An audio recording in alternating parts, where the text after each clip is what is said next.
श्री कृष्ण कन्हैया लाल की जय। श्री निजानंद स्वामी की जय। श्री प्राणनाथ प्यारे की जय। इन विद सहुर जो कीजिए, कछु तब आवे रूह लज्जत। और भात निमुना ना बने, ए तो हर्ष अजिम खिलवत। ये तो अरसाजीम खिलवत। श्री कृष्ण कन्हैया लाल की। मूल मिलावा के विषय में बता रहे हैं। उनका दूसरा कोई उदाहरण नहीं दे सकते, तो उसके लिए एक उदाहरण दिखा दिया कि ये संसार के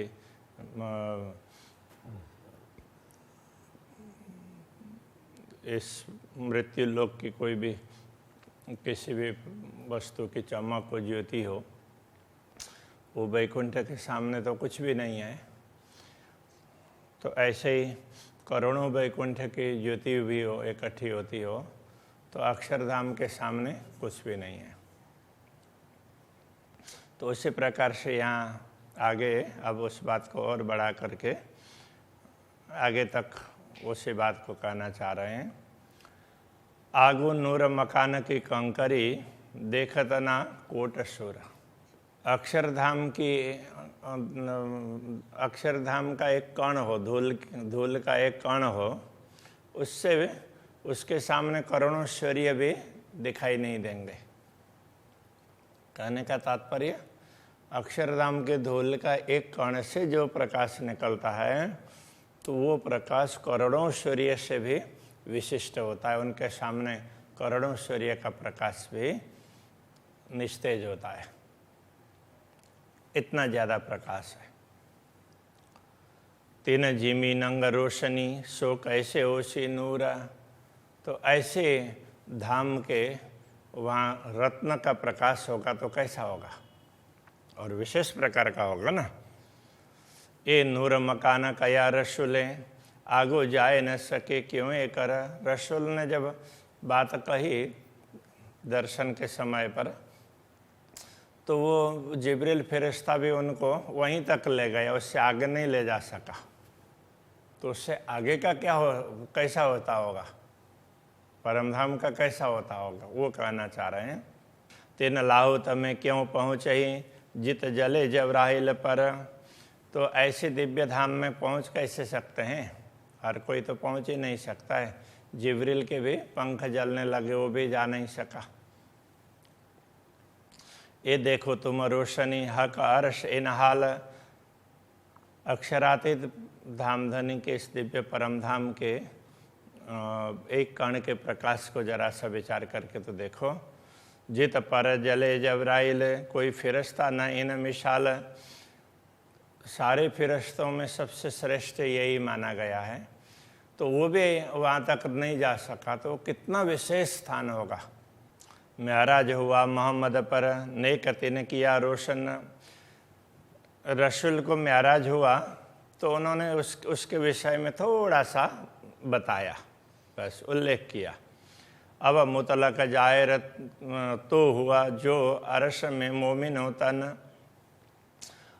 वो बातें अभी स्पष्ट इसलिए हो रही है, परमधाम की बातें, कि जिन ब्रह्मात्माओं के बीच में स्पष्ट हो रही है, उन ब्रह्मात्माओं का मूल तन है वो तो उसी धाम में है, इसलिए उनके बीच में ये बात स्पष्ट हो रही है। बाकी ये दूसरों के बीच में होने वाली नहीं है, ये कहना चाह रहे हैं। दिल अरश भी तो कया, हके जान ए निश्वत। उनके हृदय को परमधाम भी तभी कहा है क्योंकि पूर्ण ब्रह्म परमात्मा ने उनके साथ में संबंध क्या है वो बता दिया है। इन गिरो पर म्याराज तो हुआ, जो दिन हुआ हक मार्फत। अब रसूल मोहम्मद पर म्याराज हुआ तो उन्होंने थोड़ा सा देखा। अब इन ब्रह्मात्माओं को तो पूरा दिखता है, दिख सकता है, देखना चाहें तो। क्यों? तो कहते हैं पूर्ण ब्रह्म परमात्मा प्रकट हुए हैं और उन्होंने प्रकट होकर के इनको दिखाया है, समझाया है। सद्गुरु को समझाया और सद्गुरु को कहा कि औरों को समझा देना, उनके दिल में बैठ करके समझाया। सबको स्वयं अक्षरातीत धामधनी समझा रहे। तो इसलिए ये कहते हैं कि पूर्ण ब्रह्म परमात्मा प्रकट हुए हैं, तभी ब्रह्मात्माओं को ये सब दर्शन होते हैं। ये जो अंदर अर्श अजीम के खिलवत मासुक या आशिक, तो परमधाम में वो आशिक हो या मासुक हो, परमधाम के अंदर रंग भवन में के अंदर आशिक हो या मासुक हो, और वो भी मूल मिलावा में तो नूर तजल्ला क्यों कहूँ बका वाहिदत हक। उनके नूर तजल्ला का तात्पर्य क्या है कि दिव्य प्रकाश। तो ये पूर्ण ब्रह्म परमात्मा का प्रकाश है, उसी से उनके प्रकाश से ही सब में प्रकाश पहुंचता है। तो वो सब अद्वैत है। हक वाहिदत, बका वाहिदत हक कहते हैं ना। पूर्ण वाहिद का अर्थ होता है अद्वैत। वो पूर्ण ब्रह्म परमात्मा के साथ में सबका अद्वैत संबंध है। श्यामा जी उनकी अंग है, श्यामा जी के अंग ब्रह्मात्माएं हैं। ब्रह्मात्माओं से फिर उसके बाद में ये धाम परम धाम जो भी है सब, तो ऐसे आगे बढ़ते बढ़ते बढ़ते विस्तार हुआ है, आनंद का विस्तार होता है। तो अक्षरातीत धामधनी के आनंद में से तो श्यामा जी है। तो श्यामा जी को आनंद अंग ही ऐसा कहा।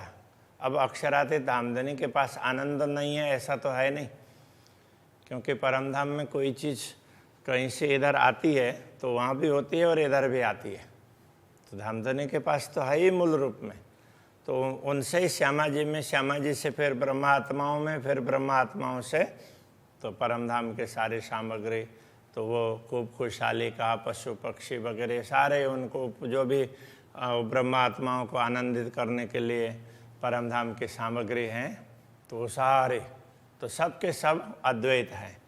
तो मूल प्रकाश किसका है? तो पूर्ण ब्रह्म परमात्मा का है। ये समझाना चाह रहे हैं। इन बात नमूना लीजिए, करियो हक सहुर मोमिन। इस प्रकार उदाहरण लेकर के समझना कि ब्रह्मात्माओं परस्पर सहुर करना, विचार विमर्श करके अपना विवेक जागृत करना। तुम ताले आया लुदन्नी, तुम्हारे भाग्य में ये ज्ञान मिला है, स्थिर ज्ञान, तारतम ज्ञान। तुम देखो अर्श रोशन, इसलिए परमधाम के प्रकाश को तुम देख सकते हो। देखो ये तुम ताले तो आइया जो तुम असल खिलवत, तुम्हारे भाग्य में ये बात इसलिए आई, तुम्हें ये सब कुछ बताया गया कि तुम उसी धाम के हो, वहीं के उसी धाम के अंदर रहने वाले हो। निशिदिन शहुर यही चाहिए, हक बैठे तुम्हें खिलावत। तो तुम्हें हमेशा यही अनुभव होना चाहिए कि धामधनी अपने सामने बैठा करके तुम्हें ये सब दिखा रहे हैं दुनिया को, ऐसा हमेशा अनुभव होना चाहिए। अब ये बीच में इतना लंबा चौड़ा ये सब मूल मिलावा के रंग वगैरह, उसके थम्बों के रंग, और ये कैसे समझना चाहिए वो बताते बीच में। तो इतना कुछ ये उदाहरण के रूप में दिया। अब आगे बता रहे हैं, अब गिन देखो थम्ब 64। अब तो 64 थम्बों को गिन करके देखो। बीच चारों हिस्सों, चारों द्वार, तो इसमें 4 द्वार के बीच में 4 भाग हैं। चारों तरफ के द्वार के बीच में वो बात पहले बताई गई थी। तो बीच में ये तो उनके महत्व समझाने के लिए इतना कुछ उदाहरण दे करके समझा दिया। नाम रंग नंग तो कहिए, जो कित खाली देखो झलकार। अब उनका नाम, उन रत्नों का नाम है, और रंग उसको तो तभी बताया जा सकता है कहीं खाली जगह हो। तो सब जगह उनका प्रकाश ही प्रकाश छाया हुआ है। जहाँ स्तंभ है, स्तंभ में तो प्रकाश है ही, किंतु वो प्रकाश बाकी सर्वत्र छाया हुआ है। तो दीवाल का प्रकाश है तो वो भी सर्वत्र प्रकाश ही प्रकाश दिखाई देता है। तो अब क्या बताएं, कोई खाली जगह है ही नहीं। एक ज्योत सागर सब हो रया और ऊपर तले सब ज्योत। तो ये क्या कहना चाह रहे हैं, नूर का सागर बताना चाह रहे हैं ना। तो ये पूर्ण ब्रह्म परमात्मा का प्रकाश है, वही सर्वत्र छाया हुआ दिखाई देता है, दूसरा कुछ भी नहीं दिखाई देता, ये कहना चाह रहे हैं। ऊपर तले ऊपर नीचे सब जगह वही ज्योति छा रही है। कई सूर उड़े आगू कंकरी, परमधाम के एक कण के सामने तो कई सूर्य का प्रकाश निस्तेज हो जाता है। तो तीन भौम की ज्योत उद्योता, उस भूमि की ज्योति का उस ज्योति की उज्ज्वलता को क्या बताएं, वो भी मूल मिलावे की उज्ज्वलता है, और वो भी वहाँ के रत्नों के प्रकाश है, और वो प्रकाश भी पूर्ण ब्रह्म परमात्मा से आया हुआ है सब में। तो उस प्रकाश के विषय में क्या बात करें। इसलिए अनेक लोगों को परमात्मा के विषय में यही लगा कि वो तो प्रकाश पुंज है, इसलिए ज्योति स्वरूप ऐसा करके बोल दे, वो ज्योति है, वो एक दिव्य प्रकाश है, ऐसा ही बोला। तो उन्होंने बोला वो गलत बात तो नहीं कही, क्योंकि प्रकाश जिससे निकल रहा है वो अंदर तक नहीं देख पाए, उन्होंने प्रकाश को देखा, तो ये भी तो अच्छी बात है। चंद्रवा दुलीचा तक ये सब ज्योति का अंबार है, तो ऊपर टंगा हुआ चंदवा हो, दुलीचा नीचे बिछा हुआ गलीचा हो, तकिए है, सब ज्योति का अंबार, सब पूरा जो प्रकाश ही प्रकाश के राज, प्रकाश पुंज है अंबार। तो उसका अब वो बहुत वो पूरा उसका क्या बोलेंगे ढेर, तो पूरा ऐसे उसकी पूरी राशि, वो संस्कृत में तो राशि बोलेंगे, अब हिंदी में बोलेंगे तो ढेर, पूरा वो गुजराती में बोलेंगे तो ढगलो। पूरा वही सब प्रकाश ही प्रकाश है। बहुत ज़्यादा हो तो बोलेंगे तो ढगलो पड़े छे, ऐसा बोलते हैं ना, तो कहने का मतलब बहुत है बस। तो हर भाषा की अलग अलग विशेषताएं होती है, तो बस वो समझें तो कहीं कठिनाई नहीं होती है। तो कहीं ढगलों का मतलब ऐसा नहीं कि कोई ऐसा कुछ वो ढेर ही पड़ा हो, बहुत है, ऐसा होता है। जित देखूं चित ज्योत में नूर क्यों कहूँ लहरें अपार, जिधर देखो उधर ही प्रकाश और उसमें से तरंगे निकलती है, वो उसका कोई पारावार नहीं है, उसका क्या वर्णन हो सकता है। दो नंग थम्बों के बीच में बिना नूर न पाइए ठोर, तो दो स्तंभ हैं, उनके बीच में भी प्रकाश ही प्रकाश है, तो कोई खाली जगह दिखती नहीं है। तो पूरा जैसे कोई पूरा ठोस कहीं छाया हुआ हो, तो अब ठोस में तो अंदर घुस नहीं सकते, लेकिन है उसी प्रकार से, तो उसमें आ जा सकते हैं, सब कर सकते हैं, तो अब वहाँ कोई खाली जगह दिखती नहीं है। तो ऐसे प्रकाश ही प्रकाश से परिपूर्ण है। दीवाल बंधाई नूर की क्यों कहूँ रंग नंग, और दीवाल भी नूर का है, और वो नूर किसका है, अक्षराते धामधनी का है। और श्यामा जी में नूर है, वो उनका ही है, ब्रह्मात्माओं में उनका ही है, थम्बों में उनका है, दीवालों में उनका है, सब उनका ही है। तो इसलिए नूर का सागर है, बस सब अक्षराते धामधनी का ही है, ये समझाने के लिए नूर का सागर है।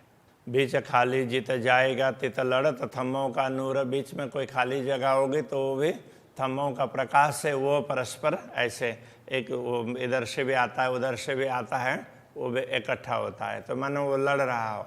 उत जंग हो त नगन की तित अधिक नूर जहूर, उनका मानो जिस वो प्रकाश ज़्यादा से ज़्यादा निकल रहा है तो उनका ही जंग हो रहा हो, द्वंद्व हो रहा हो, तो इस प्रकार का तो लगता है। तो प्रकाश इधर से भी आ रहा है उधर से भी आ रहा है, तो प्रकाश ही टकरा रहा हो ऐसा दिखाई देता है। नूर नूर सब एक हो गई एक दूजी को खींचता, ऐसे प्रकाश इकट्ठे होकर के एक दूसरे को खींच रहा है अपनी ओर, ऐसा लगता है। दूनी ज्योत बीच खाली मैंने रंग क्यों गिने जाए इत, तो यहाँ दूनी का तात्पर्य दुगुनी है। दुगुनी ज्योत बीच खाली मैंने, खाली जगह होगी तो वहाँ तो दुगुना प्रकाश है, क्योंकि जहाँ स्तंभ होगा तो उसका ही प्रकाश होगा, तो बाकी जगह पर तो बाकी चारों ओर का प्रकाश आ जाएगा ना, तो वहाँ तो दुगुना से भी ज़्यादा प्रकाश है। रंग क्यों गिने जाए, तो इसलिए वहाँ कितने रंग हैं क्या बताया जा सकता है। तो जैसे नीलमणि का स्तंभ है तो उसमें से तो नीलमणि का नीला ही प्रकाश निकलेगा, हरित मणि का स्तंभ है तो हरा प्रकाश निकलेगा, किंतु खाली स्थान में तो सब प्रकार का प्रकाश है। तो क्या बता सकते हैं, ये बताना चाह रहे हैं। जिमी जात भी रुआ की रुआ जात आसमान, भूमि भी यहाँ की जो भूमि है वो ब्रह्मात्माओं का ही अंश है। रुआ जात आसमान, आसमान भी ब्रह्मात्माओं का ही अंश है। जल तेज वायु सब रुआ को रुआ जात अरस सुभान, जल है, तेज है, वायु है, वो सारा का सारा ब्रह्मात्माओं का अंश है और ब्रह्मात्माएं पूर्ण ब्रह्म परमात्मा के अंश है। तो मुख्य देखा जाए तो पूर्ण ब्रह्म ही तो है, इसलिए सब कुछ ब्रह्म ही है, ये इस प्रकार से समझ सकते हैं। तो वेदों में भी सर्वम खल्विदम ब्रह्म ऐसा कहा, सब कुछ ये ब्रह्म ही है। तो अब ये दूसरे शब्दों में बात तो यही बता रहे हैं ना, और उसको अब लोगों ने अलग प्रकार से समझा, तो यहाँ अलग प्रकार से समझा रहे हैं। पशु पंक्षी या दरखत रुआ जिनस है, सब पशु पक्षी या वृक्ष वगैरह जो भी हैं, तो वो सब जिनस कहने का मतलब सामग्री, जिनसी, तो वो सब ब्रह्मात्माओं जैसे ही हैं, ब्रह्मात्माओं का अंश है उनमें। इसलिए जैसे ब्रह्मात्माओं का चिन्मय स्वरूप है, ऐसे उनका भी चिन्मय स्वरूप है। हक अर्श वायदत में दूजा मिले ना कछुए कब, तो ये अद्वैत भूमिका में दूसरा तो कुछ मिलता ही नहीं है। अब सब सामग्रियों में ब्रह्मात्माओं का अंश है, ब्रह्मात्माओं में श्यामा जी का अंश है, श्यामा जी में अक्षरातीत का है, तो सारा अक्षरातीत का ही हुआ, दूसरा कुछ भी नहीं है, ये कहना चाह रहे हैं। दूजा तो कछु है नहीं, दूजी है हुकुम कुदरत।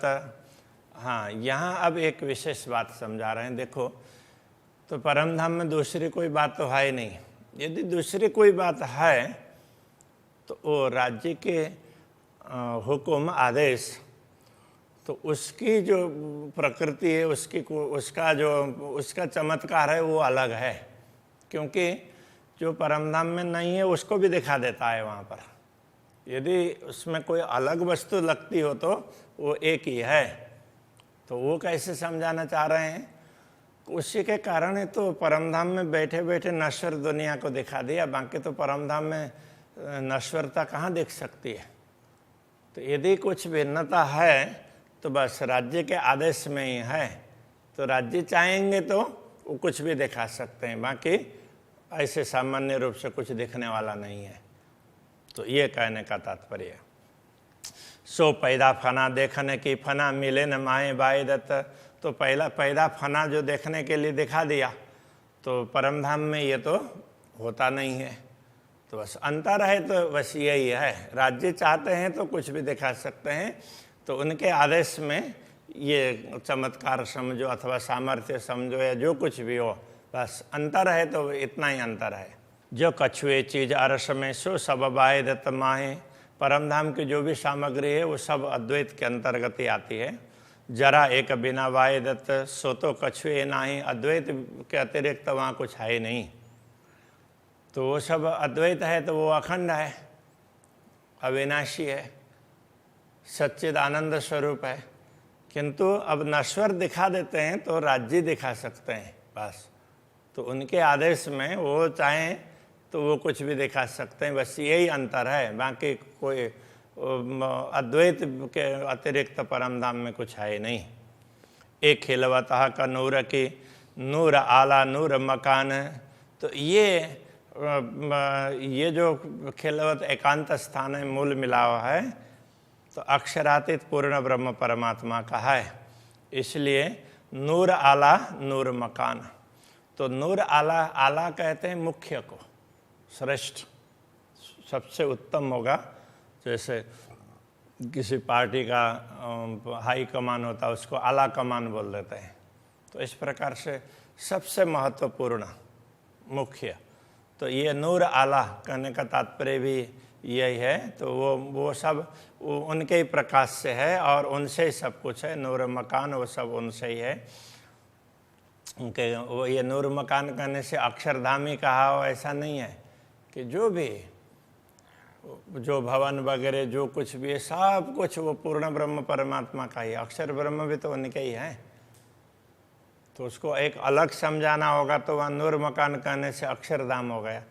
बाकी तो सारा का सारा सारी सामग्री परमधाम की, तो सारे के सारी सामग्री अक्षरातीत से ही है।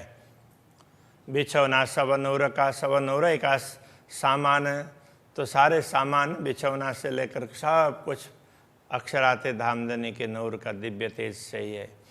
नूर चंद्रवा क्यों कहूँ नूर की झलकार, तो चंद्रवा की बात क्या करें, तो उससे जो किरणें निकलती वो भी नूर की प्रकाश ही, उसी प्रकाश से।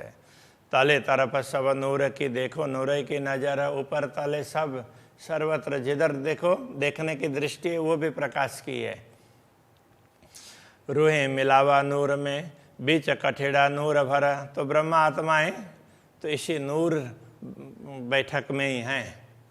और तो वो चबूतरा है, स्तंभ है और कटहरा है, तो सारा प्रकाश का ही, और उसी के अंदर ब्रह्मात्माएं बैठी हुई है।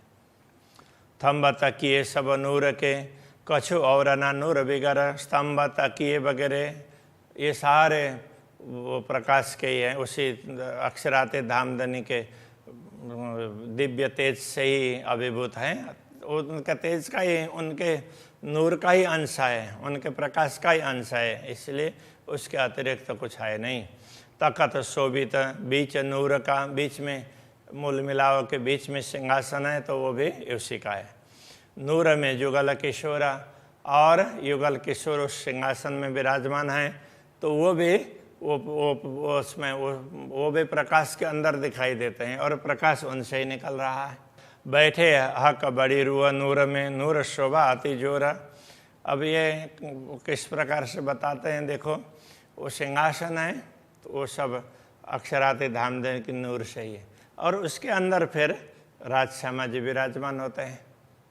तो ये सारा उसी प्रकाश से परिपूर्ण है। तो नूर स्वरूप, रूप नूर के नूर वस्त्र भूषण, इसलिए स्वरूप है सब कुछ, जो भी है उनका शरीर है, जो भी समझे चिन्मय शरीर है, वो सब उसी प्रकाश से है। वस्त्र भूषण सब उसी के हैं। शोभा सुंदरता नूर की, सब नूर ही नूर रोशन। शोभा सुंदरता जो कुछ भी हो उसी नूर का है, और अक्षरातीत धाम का, अक्षरातीत धामधनी का नूर है, प्रकाश है, वही सर्वत्र छा रहा है। गुणांग इंद्री नूर की नूर वान वचन, पिंड प्रकृति सब नूर की नूर कहन सुनन। तो उस चिन्मय शरीर में भी गुण अंग इंद्रियां वो सारे उसी नूर के हैं, और जो बोलते हैं तो वाणी वचन वगैरह भी नूर के हैं। पिंड प्रकृति शरीर भी और उनका स्वभाव भी वो सब उसी का है। और नूर कहन सुनन, कहन कहते हैं अथवा सुनते हैं वो भी उसी में से ही है, नूर से अतिरिक्त तो कुछ नहीं है। रूहें बड़ी रुआ नूर में, नूर हक के सदा खुशहाल, तो उसी नूर में ब्रह्मात्माएं और श्यामा जी भी हैं और हमेशा प्रसन्न रहते हैं। हक नूर निस दिन वर्षत, तो धामधनी का पूर्ण ब्रह्म परमात्मा का नूर है, वो रात दिन बरसता रहता है। नूर अरस परस नूर जमाल, तो अक्षरातीत धामधनी का नूर ही उनमें जाता है और उनका नूर उस वापस भी आता है। तो ऐसे किसी चीज़ का कोई प्रकाश है, तो किसी चीज़ का जैसे ये लाइट का इधर जा रहा है तो वापस भी आता है, तो हमें आते हुए दिखाई नहीं देता है, यथार्थ में आता है। उस चीज़ को नापने वाला कोई यंत्र हो तो इधर टकरा करके वापस आ रहा है, तो तभी ये सब प्रकाशित होते हैं, नहीं तो वो प्रकाशित नहीं होंगे। ऐसा है, वो टकराता है और लौटता है, तब जा कर के ये सब प्रकाशित होते हैं। श्री कृष्ण कन्हैया लाल की।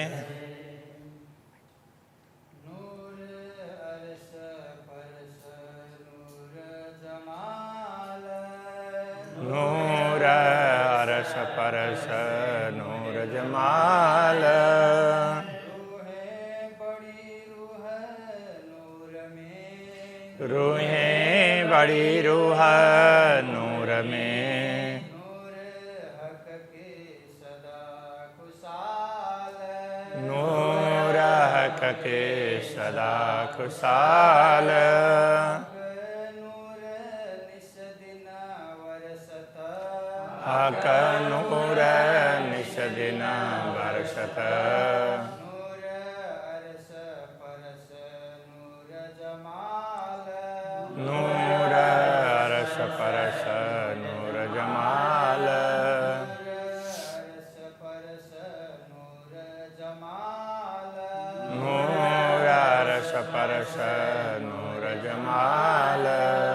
बोलिए कृष्ण कन्हैया लाल की जय, श्री निजानंद स्वामी की जय, श्री प्राणनाथ प्यारी की जय, श्री पांच नौतनपुरी धाम की जय, जगद्गुरु आचार्य श्री अक्षर कृष्ण